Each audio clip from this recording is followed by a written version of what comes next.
أعوذ بالله من الشيطان الرجيم بسم الله الرحمن الرحيم ولقد ضربنا للناس في هذا القرآن من كل مثل لعلهم يتذكرون قرآنا عربيا غير ذي عوج لعلهم يتقون صدق الله العظيم۔ آیت نمبر 27 اور 28 سورہ زمر ہے، 23ویں پارے کا آخر ہے۔ اللہ جل جلالہ فرماتے ہیں، حقیقت یہ ہے کہ ہم نے اس قرآن میں ہر قسم کی مثالیں بیان کی ہیں، ہر قسم کے نصیحت آموز مضامین بیان کیے ہیں تاکہ لوگ سبق حاصل کریں۔ اور یہ عربی قرآن ہے جس میں کسی قسم کا کوئی ٹیڑھا پن نہیں ہے، اور لوگ اس کو پڑھ کر کے سن کر کے اللہ سے ڈرنے لگیں، متقی بن جائیں۔ یہ مضمون قرآن پاک میں ایک جگہ نہیں بلکہ مختلف انداز میں، مختلف الفاظ میں ہمارے رب نے بیان کیا۔ ابھی آپ نے 15واں پارہ پڑھا، بالکل پہلی آیت 15ویں پارے کی دوسرے صفحے کی میں نے یہاں سے شروع کیا، ان ھذا القرآن یہدی للتی ہی اقوم۔ بے شک بات ہے قرآن پاک سیدھے راستے کی رہنمائی کرتا ہے۔ وَيُبَشِّرُ الْمُؤْمِنِينَ، ایمان والوں کو خوشخبری دیتا ہے۔ کیا خوشخبری دیتا ہے؟ کہ ان کو اچھا اجر ملنے والا ہے، اور جو بے ایمان ہیں، ایمان نہیں لاتے قرآن پہ، ان کو دردناک قسم کا عذاب ہوگا۔ یہ 15ویں پارے کی دوسرے صفحے کی آیت ہے، دوسرے رکوع کی۔ اور اسی 15ویں پارے کی ابھی آپ نے سنی، وہ میں نے رکوع پڑھا، اقم الصلاۃ لدلوک الشمس۔ نمازوں کا بیان ہے کہ زوال سے لے کر کے عشاء تک، ظہر، عصر، مغرب، عشاء، نمازوں کا اہتمام کرو، اور فجر کی نماز کا زیادہ اہتمام کرو۔ لیکن اس میں لفظ بڑا عجیب ہے، وقرآن الفجر، وقرآن الفجر، فجر کے قرآن کا خیال رکھو۔ حالانکہ فجر نماز ہے، تو کہا کہ یہ جو تلاوت ہے نا، یہ نماز کا مرکزی رکن ہے، تو مرکزی رکن ذکر کر کے پوری نماز مراد لے لی۔ فجر کے قرآن کا خیال رکھو۔ ان قرآن الفجر کان مشہودا، کہ یہ جو فجر کا قرآن ہے نا، اس وقت فرشتوں کی حاضری کا وقت ہے، بھرے ہوئے فرشتے، پوری محفل فرشتوں کی، ہمیں نظر نہیں آتے، لیکن ہم جیسے اندر ہو گئے، ہمارے اندر کی کیفیت کا بدل جانا یہ اس بات کی علامت ہے کہ یہاں فرشتے موجود ہیں۔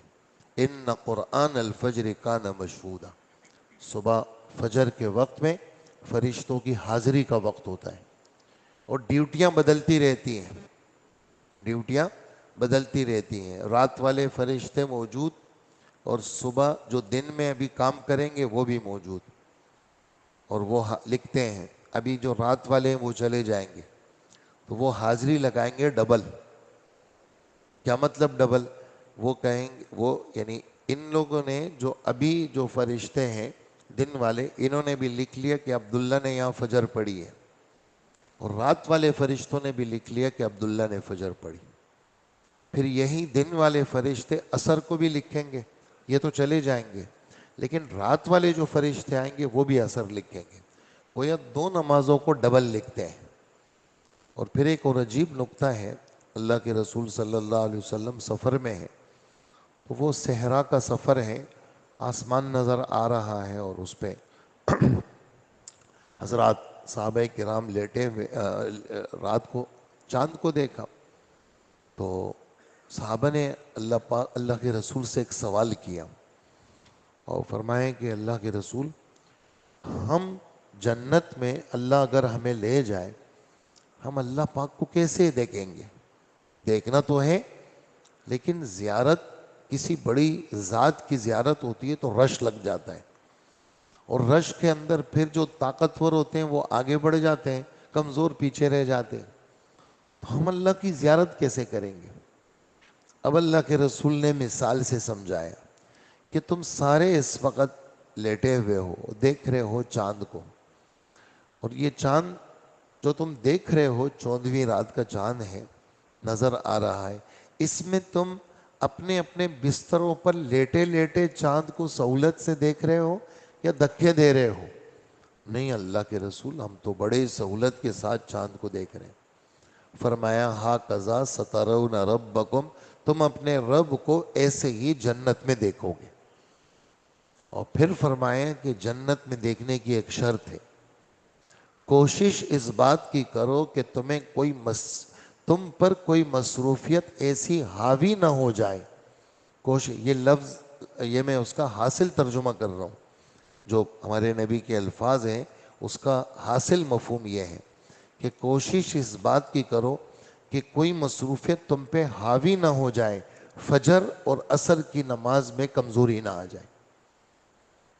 جو نمازیں تو ساری پڑھنی ہیں، لیکن فجر عصر کا زیادہ خیال رکھو۔ جو فجر عصر کا زیادہ خیال رکھے گا، اللہ کا دیدار اس کو جنت میں جلدی نصیب ہوگا۔ اللہ ہمیں نمازی بنائے۔ تو یہ قرآن پاک میں یہ والی بات ہم بار بار قرآن پاک میں مضامین بیان کر چکے ہیں۔ امر بھی ہے، یعنی کسی چیز کا حکم بھی ہے، اور نہیں بھی ہے۔ قصوں کا بیان بھی ہے، سچے سچے قصے، نوح علیہ السلام، آدم علیہ السلام، ہزاروں سال پرانے قصے جو بالکل سچے ہیں، اور ہزاروں سال کے بعد ایک چیز آ رہی ہے وہ بھی سچی۔ اس وقت موجودہ حالت اگر کسی کو ڈھونڈنی ہو تو قرآن پاک کے اندر مل جائے گی، اس لیے کہ یہ دنیا حالات کی جگہ ہے۔ بہت ساری چیزیں آدمی کو پریشان کرتی ہیں، اس کا صرف ایک حل ہے کہ آدمی قرآن سے جڑ جائے، آدمی اللہ کے کلام سے جڑ جائے۔ اللہ کے کلام کا کیا مطلب؟ اس کا سیکھنا، اس کا سکھانا، اس کا پڑھنا، اس کو سمجھنا، اس کو پڑھنا، اس کو سمجھنا اور اس کو پہنچانا۔ اور 3 باتیں قرآن پاک میں مرکزی ہیں۔ ایک، اللہ سے ہوتا ہے، اللہ کے غیر سے نہیں ہوتا۔ نمبر 2، سارے نبی سچے۔ اور نمبر 3، اللہ کے پاس ہم سب کو جانا ہے۔ یہ 3 مرکزی مضامین ہیں۔ ہم نے یہ والی باتیں گھما پھرا کر کے مختلف پیارے پیارے انداز میں خوبصورت خوبصورت طریقے سے ہم نے قرآن پاک میں بیان کی ہے۔ کیوں بیان کی ہے؟ ایسی بیان کی ہے کہا نہیں، نصیحت کے لیے، عبرت کے لیے، اپنے آپ کو بدلنے کے لیے۔ اور جب تک آدمی اپنے کو نہیں بدلتا، اللہ پاک کی طرف سے حالات بھی نہیں بدلتی۔ ایک آدمی کہتے بھی حالات ٹھیک ہو جائیں، تو بھی اپنے آپ کو تو ٹھیک کرو۔ نہ اس کو سنت پہ چلنا ہے، نہ اس کو توبہ کرنی ہے، اور روتا ہے صبح سے رات تک، رات سے صبح تک۔ نہیں، یہ نصیحت کا مطلب کیا ہے؟ اپنی تبدیلی کرو، اللہ اور اس کے رسول کے سامنے تابعداری۔ مولانا یوسف صاحب رحمۃ اللہ علیہ نے حیات الصحابہ لکھی 3 جلدوں میں، اور صحابہ کا مرکزی نقطہ حضرت نے ابتدا یہاں سے کی، اطاعت، مان کے چلنا، تابعداری، اکڑ نہیں۔ شریعت کے سامنے اکڑ نہیں چلتی، شریعت کے سامنے اکڑ نہیں چلتی۔ بہت سارے لوگ خدا کے سامنے بھی اکڑ دکھاتے، اللہ کے رسول کے سامنے بھی ان کی کیفیت وہی ہوتی ہے جو اپنے نوکر کے سامنے ہوتی ہے۔ نہیں، یہاں تو اکڑ نہیں چلے گی، تابعداری، دب جانا، جھک جانا، عاجزی اختیار کرنا، رو رو کے مانگنا۔ تو یہ سب چیزیں اللہ پاک نے قرآن پاک میں بیان کی ہے، اور ایسی کتاب ہدایت ہے جس میں کوئی چیز ڈھکی چھپی نہیں ہے۔ سورہ قمر، سورہ رحمان سے پچھلی سورت آپ تلاوت میں پڑھتے ہیں، اللہ پاک فرماتے ہیں وَلَقَدْ يَسَّرْنَا الْقُرْآنَ لِلذِّكْرِ فَهَلْ مِن مُدَّكِرٍ۔ کوئی، ہم نے، یقینی بات ہے، یہاں پر واو، پھر لام، پھر قد، یہ بہت کلام کو پختہ کرنے کے لیے آتے، ورنہ کلام آسا ہے، یسرنا القرآن، ہم نے قرآن کا آسان کر دیا، نہیں۔ وَلَقَدْ، لام پکی بات ہے، قد بے شک بات ہے، ہم نے قرآن پاک کو نصیحت کے لیے آسان کیا۔ فَهَلْ مِن مُدَّكِرٍ، کوئی ہے نصیحت لینے والا؟ یہ حل استفہامیہ ہے، سوال، کوئی ہے نصیحت لینے والا؟ یہ تو راستہ دکھاتا ہے، اس کے ساتھ جڑنا پڑے گا۔ اپنے آپ کو جوڑ. کتنی ساری یعنی مصروفیات ہم نے سر پہ لے رکھی ہے، ہمارے پاس قرآن پڑھنے کا وقت نہیں ہے، قرآن سمجھنے کا وقت نہیں ہے. اچھا ہوگا وہی جو اللہ چاہیں گے، یعنی اتنا ملے گا جتنا لکھا ہوا ہے، لیکن اسی کے لیے کوشش. اچھا موت کے وقت میں ہر آدمی کو حسرت ہوگی، کاش یہ جو باتیں بیان ہو رہی تھی کاش میں قرآن کے ساتھ جڑ جاتا. تو سارا رونا ہمارا بند ہو جائے گا، ساری سوچیں ہماری اللہ پاک پریشانیوں کو ختم کر دیں گے اگر ہم قرآن سے جڑ گئے. تو قرآن پاک کا پڑھنا، قرآن پاک کا سیکھنا، قرآن پاک کا اچھا سمجھنا اور قرآن پاک کو آگے پہنچانا اور قرآن پاک کو لے کر کے اللہ کے بندوں کے پاس جانا. ہمارے نبی کا پہلا منصب، نبی کا پہلا منصب، پہلا پارہ، دوسرا پارہ، چوتھا پارہ، 28واں پارہ، ایک ہی طرح کی آیات تھوڑی تھوڑی تبدیلی کے ساتھ 4 منصب بیان کیے ہیں. سب سے پہلا منصب یتلو علیہم آیاتی، لوگوں کے سامنے میری آیتیں پڑھ کے سنانا، لوگوں کے سامنے قرآن پڑھ پڑھ کے سنانا. اگر ہمیں قرآن، ہم حافظ نہیں ہیں لیکن کم سے کم موٹی موٹی باتیں تو سیکھنی پڑیں گی تاکہ ہم لوگوں کو سمجھا سکیں. یہ جو تبلیغ اور دعوت کی محنت ہے، اس میں کہتے ہیں نکلو 4 مہینے کے لیے، اس میں یہی بات ہے. یہ ایسا نہیں ہے کہ کوئی کسی کو جناب پارٹی بنا دیں گے اور جناب پھر بلائیں گے اور پھر کہیں گے بھئی ہماری پارٹی کے علاوہ تم نے کہیں نہیں جانا، اور اگر تم ادھر ادھر ہو گئے ہم تمہیں قتل کر دیں گے. دنیا کا دستور کہ بھئی ہماری پارٹی کے علاوہ اگر تم کہیں اور گئے تو ہم تمہیں مروا دیں گے. ایسا کچھ نہیں ہے، بلکہ اپنے اوقات کو فارغ کر کے آدمی اپنا قبلہ ٹھیک کر لیتا ہے، سر سے لے کر پیر تک سنت والا بن جاتا ہے، دل میں دین کے مٹنے کا غم آ جاتا ہے اور دنیا کی بے ثباتی آ جاتی ہے اور آدمی آخرت والا بن جاتا ہے. یہ اس کام کی غرض و غایت ہے. اور اللہ پاک یعنی اس میں ہمیں جو چیزیں تنگ کرتی ہے، معمولی معمولی آزار، بہت معمولی آزار، وہ ہم نے گھٹنے میں درد، کمر میں درد، بلڈ پریشر کا مریض. اور میں آپ سے عرض کروں اگر تھوڑا سا ہم اپنے اس دائرے سے نکل کے باہر جائیں گے تو ہمیں نظر آ جائے گا کہ ہم سے کتنے زیادہ پیسوں والے، کتنے زیادہ آسائشوں والے اور کتنے سارے امراض والے آپ کو نظر آ جائیں گے، کتنے معذورین نظر آ جائیں گے. دونوں ٹانگوں سے معذور، ایک آدمی یہ ہاتھ بھی نہیں یہ ہاتھ بھی نہیں، سمجھے نا، یہ ہاتھ بھی نہیں یہ ہاتھ بھی نہیں، سمجھے نا. بلکہ ایک آدمی کے مفتی حنیف صاحب کہنے لگے، مطعم میں بیٹھا ہوا تھا رائمنڈ میں، کہ ایک آدمی کے یہاں سے بھی ہاتھ نہیں یہاں سے بھی ہاتھ، اور تبلیغ میں 4 مہینے کے لیے کھانا کیسے کھا رہا تھا؟ پاؤں سے کھانا کھا رہا تھا، وہ 4 مہینے لگا رہا تھا. تو قسم مخلوق دیکھیں گے. ہم تھوڑا سا اپنے اس دائرے سے نکلیں تو یہ جو تبلیغ کی محنت ہے یہ آدمی کے اندر سے اکڑ ختم کرتی ہے اور آدمی کے اندر بہت ساری صفات کو جمع کرتی ہے. اس لیے اس کام کو حقیر سمجھنا، ہلکا سمجھنا، اس کام والوں کو حقیر سمجھنا، تو یہ ہماری کم نصیبی ہوگی. تو اس لیے اپنے اوقات کو فارغ کرنا اور نکل جانا. یہ باتیں ہر وقت آتی بھی نہیں ہیں، کبھی کبھار آ جاتی ہیں. تو اس لیے اپنے بڑھاپے کو، اپنی مصروفیات کو، بچوں کی شادیاں، یہ مسئلہ، اس کو نہ رکھیں سامنے. حضور صلی اللہ علیہ وسلم کا آخری سفر 61 سال کی عمر میں ہوا. حضرت عائشہ فرماتی ہیں جب صحت مند تھے تو اللہ کے رسول تہجد کی ساری نمازیں کھڑے ہو کے پڑھتے تھے.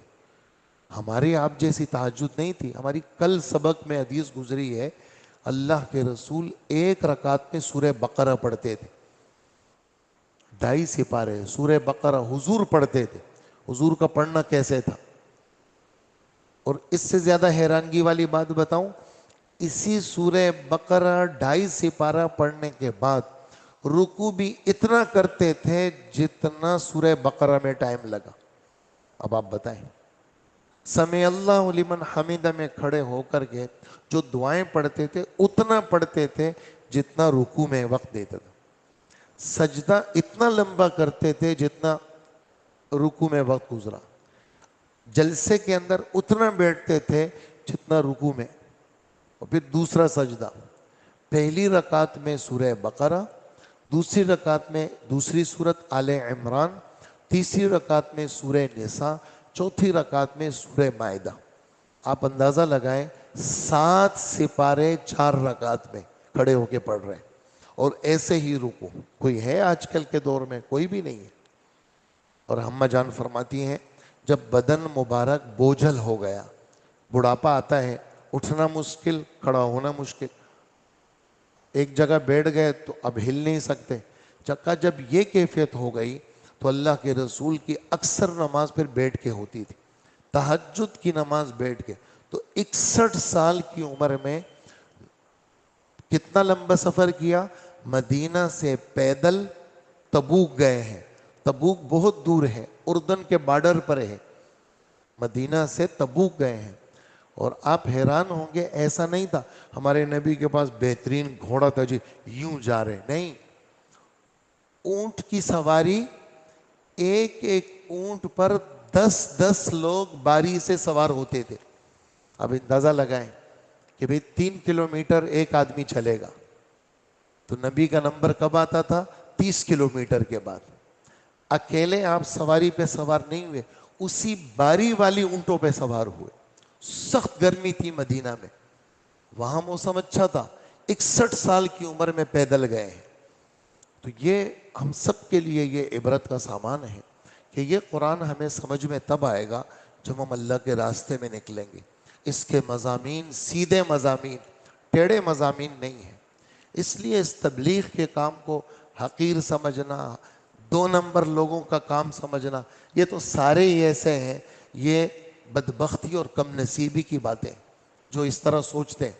ہاں، افراد کو نہ دیکھیں، اپنے نبی کے کام کو دیکھیں۔